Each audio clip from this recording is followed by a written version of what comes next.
Bonjour, mesdames et messieurs, bienvenue à l'émission Mosaïque qui vous parvient, comme toujours, de la maison Félix-Leclerc à Vaudreuil-Dorion. Alors aujourd'hui, on a le bonheur de recevoir Madeleine Owen, luthiste, une artiste fort reconnue au pays, je pense aussi ailleurs, qui est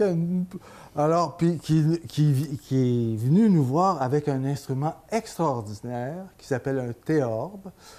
Puis, là, j'ai fait ma présentation visuelle, mais là, j'aimerais bien qu'on jase. Alors, bienvenue. Merci. Qu'est-ce qui amène une artiste et une musicienne à choisir de travailler avec des instruments anciens comme ça? C'est ça, okay. Première question. Oui, la grande question en premier. Oui. La plupart d'entre nous, en musique ancienne, on a commencé avec des instruments plus connus. Moi, j'ai commencé ma vie comme guitariste, par exemple, guitariste classique. Mais je pense que c'est une combinaison de choses. Comme guitariste classique, on a quand même une certaine connaissance du répertoire pour luth. On joue des transcriptions. Et je me souviens qu'enfant, parmi les premières pièces qui étaient comme des vraies pièces, pas juste des pièces pour enfants, mais des vraies pièces qui étaient à ma portée à la guitare, c'était souvent des petites pièces pour luth. Donc, j'aimais ça. Mes parents avaient des disques chez nous de Julian Bream et son consort élisabéthaine, que j'aimais beaucoup les sonorités de cette musique-là. Je suis une grande curieuse qui aime lire, qui aime beaucoup fouiller, faire des recherches, qui aime l'histoire. Donc, je pense qu'il y a tout un côté aussi qui est cérébral ou intellectuel qui nous attire. Donc, pour moi, il y avait tout ce côté d'exploration. OK. Mais pas plus. Mais c'était vraiment quand j'étais au conservatoire et à l'université, je faisais mes études en guitare classique, mais à un moment donné, j'ai comme buté sur l'idée de qu'est-ce que j'allais faire avec ça. En termes de guitariste classique, les modèles étaient artistes solistes, qui m'intéressaient plus ou moins, ou quatuor de guitare. C'était très limité. Et à un moment donné, j'ai eu comme une crise existentielle. Mais qu'est-ce que je vais faire avec ça? Et c'était à peu près à ce moment-là, un peu par hasard, que j'ai eu droit à un luth que j'ai pu emprunter et que j'ai entendu en concert pour la toute première fois un ensemble de musique baroque avec un théorbe. Là-dedans. Et quand j'ai vu le théorbe sur scène, même avant d'entendre la note, c'était tellement intriguant, c'est tellement élégant, mais aussi un peu bizarre en même temps. Et la première note grave, c'est venu me chercher dans les tripes, c'était comme le coup de foudre. Et j'étais là, c'était un petit concert, on n'était pas nombreux à l'écouter, mais moi, c'était comme là que j'ai su que j'allais faire c'était à Montréal que ça, c'était à Ottawa, il y a quand même un bon bout de temps maintenant. J'étais à l'Université d'Ottawa cette année-là. Puis ça n'allait pas très bien, mais ils avaient une petite série de concerts sur l'heure du dîner, puis je me suis pointée là et ça a changé ma vie finalement parce que j'ai su là que j'allais faire du théorbe et de la musique ancienne. Durant ce temps-là, je jouais un petit peu du luth, je commençais à chercher c'était quoi, puis peu à peu aussi, les gens ont su que je faisais du luth et ont commencé à m'appeler pour faire des contrats et des concerts. Et donc, à un moment donné, j'ai comme constaté aussi que j'avais plus d'opportunités de jouer avec des gens. Ce que moi, j'aime. Avec cet instrument-là, avec cet instrument-là, plutôt qu'avec la guitare. Et moi, j'ai vraiment le cœur de musicien de musique de chambre. T'aimes jouer avec d'autres personnes. Ça fait partie du plaisir de la musique, de partager avec exact. Puis de se mettre en harmonie. C'est comme chanter en chœur. Oui, exact. Mais avec les luths, je peux jouer dans quasiment n'importe quel ensemble musical de la Renaissance jusqu'au 19e siècle, plus les guitares historiques du 19e siècle, mais je peux m'introduire dans l'orchestre d'un opéra, dans l'orchestre, dans les petits ensembles, n'importe où. À l'opéra? Aussi. On utilise le luth dans la musique d'opéra? Dans les premiers opéras, mettons, de Monteverdi, début de l'époque baroque, les théorbes, les clavecins, tout ce qu'on appelle les instruments du continuo, de la basse continue, qui est une façon d'accompagner la musique baroque, qui est semi-improvisée. Ces instruments-là, en fait, jouent un rôle primordial dans l'accompagnement de tous les récits et les arias. Dans un opéra baroque, en fait, l'orchestre fait très, très peu. C'est vraiment les joueurs de continuo qui prennent toute la place dans l'ensemble instrumental. N'est pas jeune et belle toujours. Mais il y avait des luttes comme ça. C'est drôle, on a l'impression que c'est des instruments qu'on trouverait en Europe, là, puis que c'est pas fréquent de trouver ça dans le Nouveau Monde, en Amérique. Mais déjà, quand toi, tu t'es intéressé à l'instrument, déjà, il y avait assez de... À l'université, Ils offraient pas de cours, mais ils avaient comme une collection d'instruments.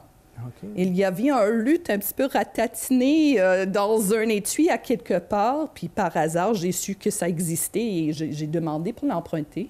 Okay. Mais disons que, justement, à l'époque de Julian Bream et son consort, et même avant ça, c'est vraiment au 20e siècle qu'on a commencé à rechercher la musique ancienne et les instruments pour bien interpréter cette musique-là. Ouais.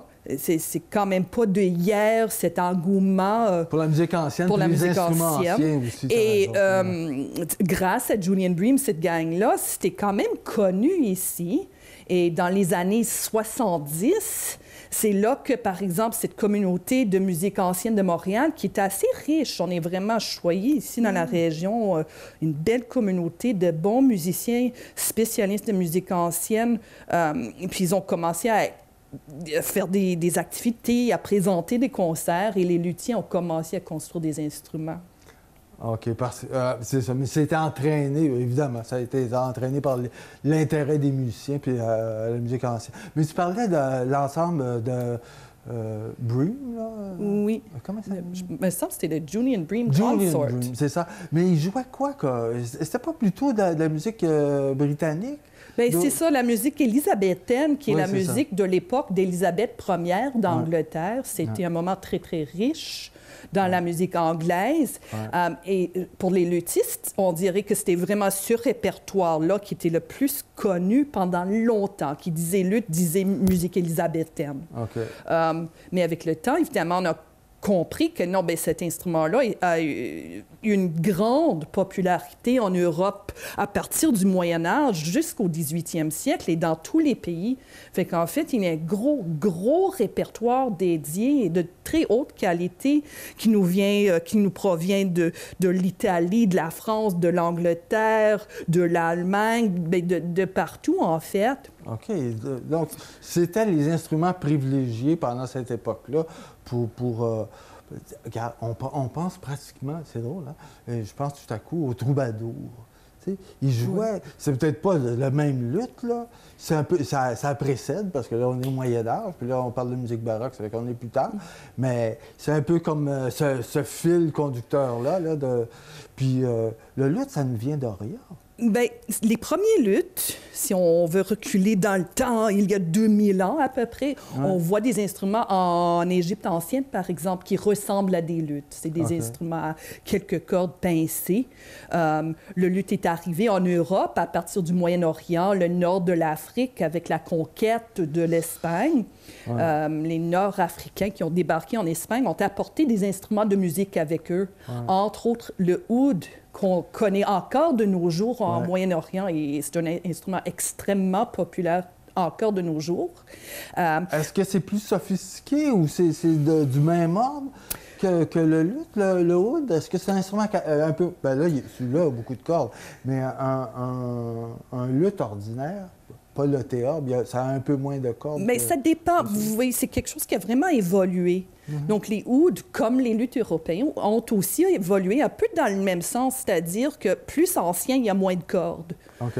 Et généralement, avec le temps, ce qui est arrivé, c'est qu'on a vu que, ce serait donc le fun d'avoir plus de basses ou, ce serait donc le fun d'avoir une corde plus aiguë. Et donc, même les ouds en Moyen-Orient, de nos jours, sont en train d'évoluer encore. On a des ouds électriques maintenant, mais aussi, on est en train d'ajouter. Moi, je viens d'avoir un oud à 6 cœurs ou 6 paires de cordes. Mais de plus en plus, ça existe à 7 cœurs. On est en train d'expérimenter encore de nos jours, ce qui est signe d'un instrument qui est bien en vie. Oui. C'est quand quelque chose arrête d'évoluer, en fait, que, on est dans le trouble. Ça veut dire que là, on est obligé de s'intéresser à l'histoire de sa musique parce qu'il y en a plus de nouvelles. Oui, conservation au lieu d'innovation. Oui, OK. Puis là, est-ce qu'il y a des musiciens aujourd'hui au Canada qui écrivent de la musique pour le théorbe ou pour le luth? Bien, de plus en plus. Moi, j'ai déjà commandé une œuvre, par exemple, d'un compositeur. Je pense que nous, les luthistes, quand ça a commencé dans les années 1970, il y avait beaucoup d'esprit de faire revivre une tradition ancienne. Puis souvent, les ensembles jouaient en costume d'époque, par exemple. Ouais. De nos jours, on a tendance à nous voir plus comme on est des personnes contemporaines, modernes. La musique ancienne a quand même un côté très moderne dans le sens qu'on fait beaucoup d'improvisation. Il y a tout le temps quelque chose de nouveau là-dedans. C'est pas juste de reproduire des notes sur la page. Donc, on découvre des répertoires perdus, par exemple, mais aussi on improvise, on fait nos propres arrangements. Fait que déjà, il y a ça que moi, je trouve très, très stimulant. Et très moderne aussi. Ça donne une nouvelle vie à des pièces anciennes. Mais aussi, on constate que nous, on est intéressés, on a été exposés. Moi, je peux écouter une pièce hip-hop, puis aimer ça. Donc, c'est clair que moi, mes instruments, c'est quelque chose de vivant. Pour moi, c'est pas juste l'envie de vivre dans le passé. Je suis quelqu'un de moderne. Donc, mon ensemble, par exemple, aussi, La Cigale, on a déjà collaboré avec un arrangeur qui a pris des musiques tirées des jeux vidéo Castlevania. Puis nous a fait des arrangements pour instruments anciens, donc qui prêtent de nouvelles sonorités et qui nous a obligés aussi d'explorer un petit peu les limites de nos instruments. C'est intéressant, c'est une belle aventure. Et c'était très, très, je dirais, un succès comme programme où on avait aussi juxtaposé des pièces du répertoire ancien à ces pièces très contemporaines. J'ai déjà participé aussi à des créations de nouvelles œuvres. Des fois, c'est un défi parce que nos instruments ont parfois de la difficulté à s'adapter à ce qu'un compositeur moderne peut nous demander. Pourquoi? Est-ce qu'ils n'ont pas la souplesse pour produire les sons qui sont entendus? Ou c'est peut-être parce que les compositeurs ne comprennent pas vraiment l'esprit de l'instrument? Bien, je dirais une combinaison des deux. Un compositeur qui a toujours composé pour le violon moderne, par exemple, est habitué à un instrument qui a un son très homogène, de sa note la plus grave jusqu'en haut de son registre, par exemple. Alors que sur des instruments anciens, le son peut être très variable. Ça peut être difficile d'avoir cette homogénéité de son, par exemple. Donc, il y a des choses qui sont simplement plus faciles à faire sur un instrument moderne et les compositeurs, parce que ces instruments-là qu'ils connaissent, ont tendance, évidemment, à se fier à ce qu'ils connaissent comme point de repère déjà. Forcément. Puis là, je pense que c'est pas un instrument facile à accorder non plus, hein, le théâtre.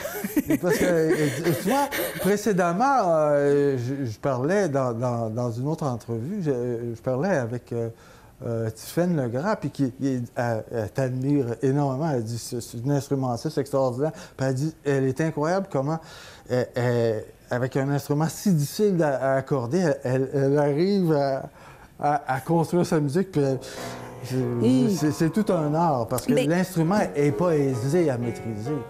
Non, mais c'est ça, c'est toute une autre approche, la production de son avec nos instruments anciens qui sont parfois un peu capricieux, si on en est honnête. Aussi, que moi, sur mon théorbe, j'accorde pas seulement mes cordes à vide, comme je ferais sur, mettons, une guitare moderne. J'accorde également mes si et mes frettes. C'est quelque chose, là. Ça, si tu changes tes frettes, tu es obligé de bouger les frettes pour arriver. Parce que, c'est quoi? C'est la température, C'est l'humidité? le tempérament. OK. Le tempérament. Et donc, ça aussi, ça nous crée des difficultés parfois avec le répertoire contemporain. À partir... Hey, il va falloir que tu définisses ce que c'est le Oui, tempérament. je vais essayer d'expliquer. OK. Donc, vous avez l'habitude peut-être avec un piano d'aller touche blanche, touche On sait c'est quoi le son. Et on parle de demi-ton. Oui. Mais dans la musique moderne, depuis quand même un bout de temps, on a établi des intervalles, des espaces entre les demi-tons comme étant tout le temps pareil. Ouais. On parle d'un instrument, un tempérament égal. OK. Ce qui nous permet j'ai entendu ça. Oui. d'aller jouer dans toutes sortes de tonalités sans difficulté. On perd un petit peu le caractère de certains intervalles, mais on peut passer d'une pièce avec 5 dièses à une pièce avec 5 bémols, et l'instrument va le permettre parce que toutes les distances d'une note à une autre sont égales. OK. Mais sur nos instruments anciens, les tempéraments sont faits autrement. Donc, je vais avoir certains intervalles qui sont très purs et très justes, comme, mettons, de Do à Sol, qui est une quinte pure, ça résonne, c'est le fun.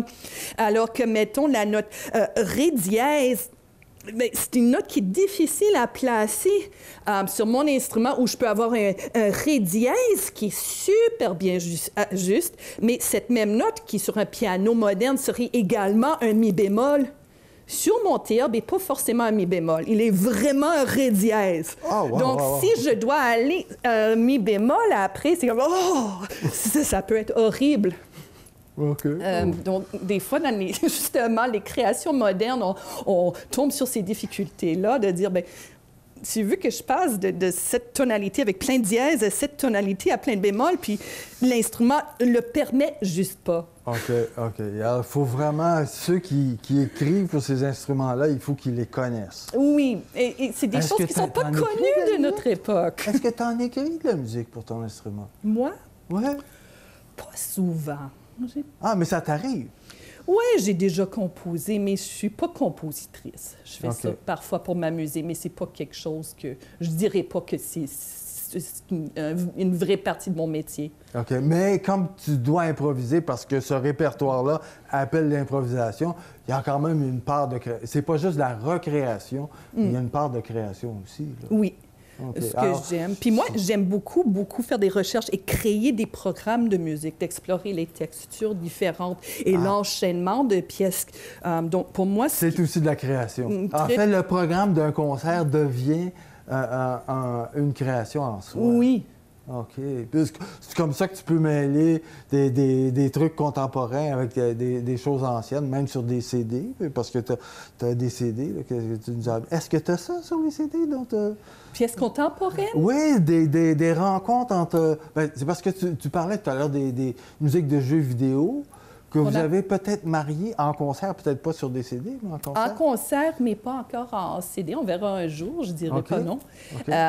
Sur notre dernier disque de La Cigale, Up in the Morning Early, qui est un disque de musique celtique de l'époque baroque, nous avons inclus, et je pense que c'est quelque chose qu'on aimerait faire à l'avenir aussi, on avait inclus une pièce d'un compositeur canadien. Ce compositeur-là, c'était un homme de Toronto qui s'appelait Oliver Schroer. Puis nous, on l'avait découvert par hasard, comme si on faisait un concert près de Toronto. Et on a découvert, c'était sa sœur qui organisait la série de concerts, qui avait mentionné « Oh, vous savez, mon frère était compositeur ». Et donc, on a décidé de faire une surprise à cette dame-là en lui offrant un arrangement de cette pièce-là. Puis on l'a aimé, puis on a décidé de l'inclure. Dans vos prestations? Oui. OK, wow, c'est merveilleux. Puis là, c'est ça, qu'est-ce qui est... On est en période de COVID, là. J'imagine qu'il n'y a pas de performance. À peu près pas. Non, c'est ça. Vous vous retrouvez chez vous à pratiquer vos instruments parce qu'il faut quand même garder la maîtrise, mais il n'y a pas de production publique. Mais c'est quoi les projets? Parce qu'à un moment donné, ça va bien finir, là. On va tous être vaccinés, puis on va se mettre à se retrouver puis à assister à des concerts. Alors, qu'est-ce qui est dans ta mire, là? Bien, quand même plusieurs affaires. Mon ensemble, La Cigale, mais on va sortir prochainement un projet vidéo qu'on vient de réaliser. Oui. Quand même, offrir quelque chose au public durant cette période. Okay. Nous avons également une entente pour endisquer un projet de compositrice, donc de femmes qui composaient de la musique en Italie à l'époque baroque, avec la soprano Myriam Leblanc. C'est un concert qu'on a déjà créé en concert et en principe, on est censé tourner avec le Conseil des arts de Montréal, mais nos dates ont été reportées. On a les droits croisés pour reprendre cette tournée à l'automne.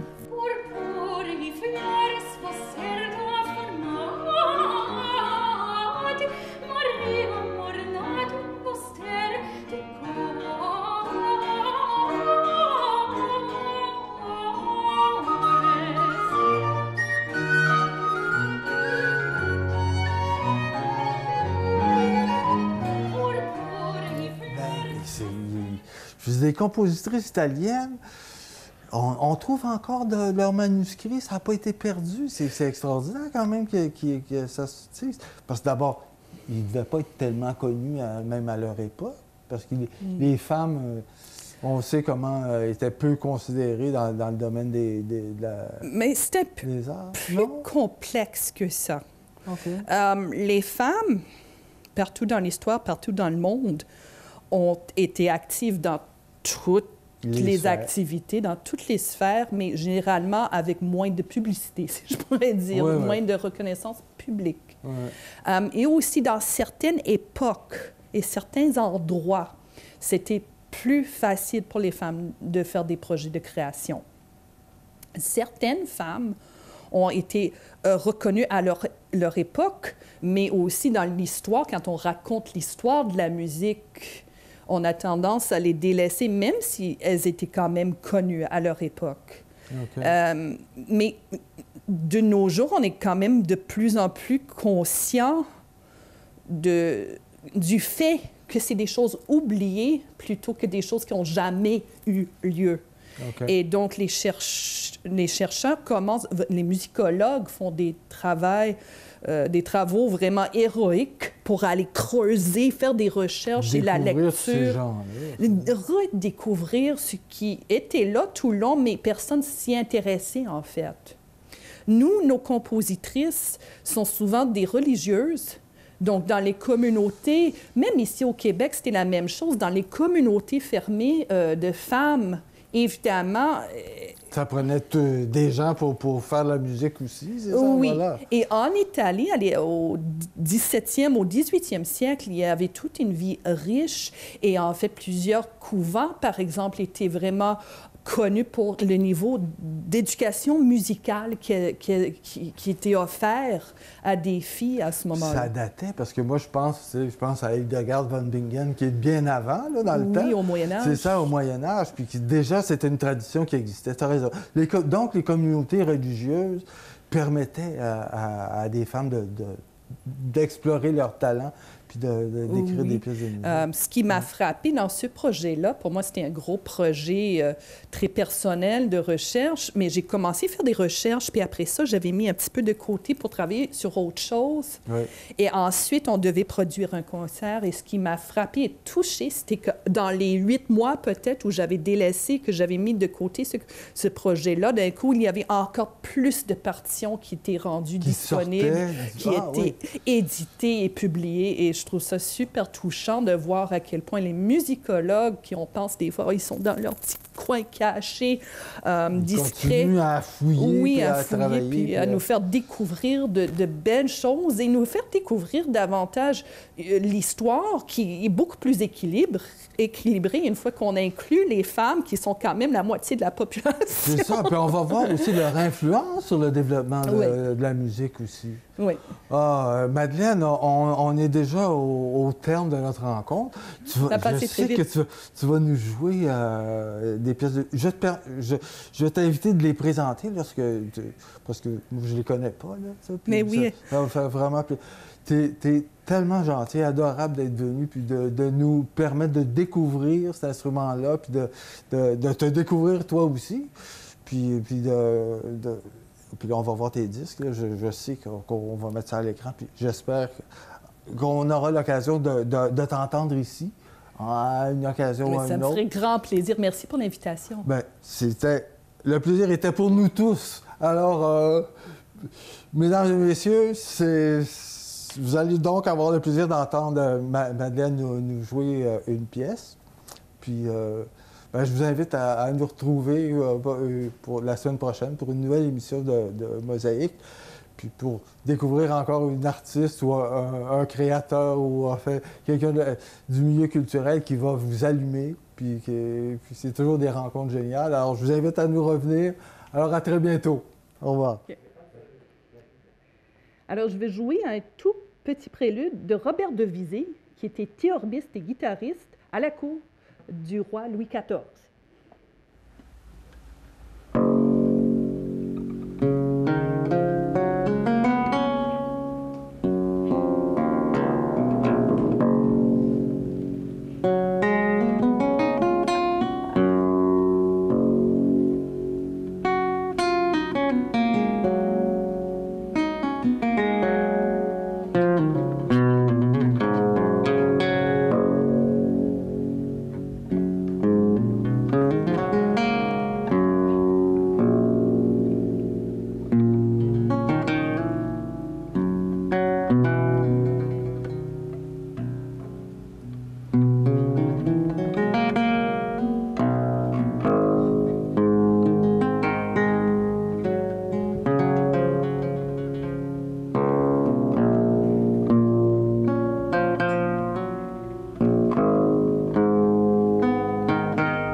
Donc, celle-là, c'était une petite chaconne d'Alessandro Piccinini, qui était un compositeur italien au XVIIe siècle.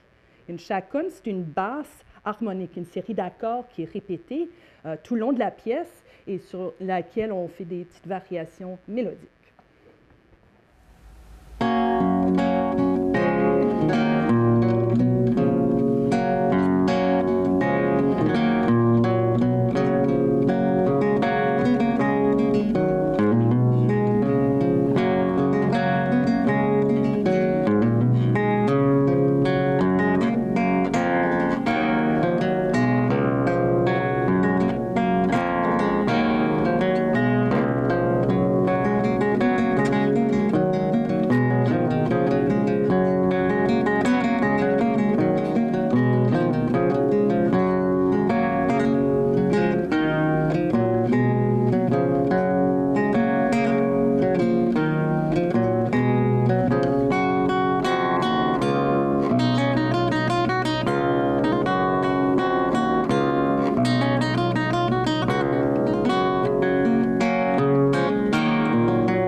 Hey!